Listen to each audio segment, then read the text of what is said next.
শবে বারাত রাতে হালুয়া রুটি কি খেতেই হয়?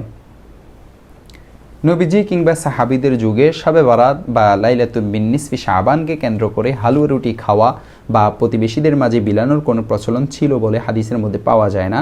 তবে বাংলাদেশে 1900 শতকের শেষের দিকে শবে বারাত পালনের ব্যাপক প্রচলন শুরু হয়েছে এমন মতামত দিয়েছেন অনেক বিশ্লেষক। অনেকে আবার হালুয়া রুটির প্রচলনের বিষয়টি উহুদ যুদ্ধে রাসূল সাল্লাল্লাহু আলাইহি ওয়াসাল্লামের দাঁত শহীদ হওয়ার ঘটনাকে সামনে নিয়ে আসেন।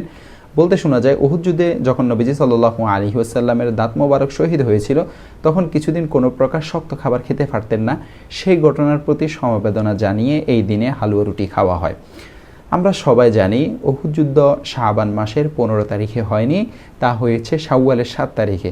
সুতরাং যদি সে কেন্দ্রিক কোনো বিষয় থাকতো, তাহলে তা শাওয়াল মাসের 7 তারিখেই থাকতো, শাবানের 15 তারিখে নয়। আমাদের এই অঞ্চলে অনেক কাজকর্মে শিয়াদের কিছু প্রভাব রয়েছে। তাদের মাধ্যমে মুসলিম সমাজে শবে বারাত উপলক্ষে হালুয়া রুটি খাওয়ার এই প্রচলন শুরু হয়েছে বলে মতামত পাওয়া যায়।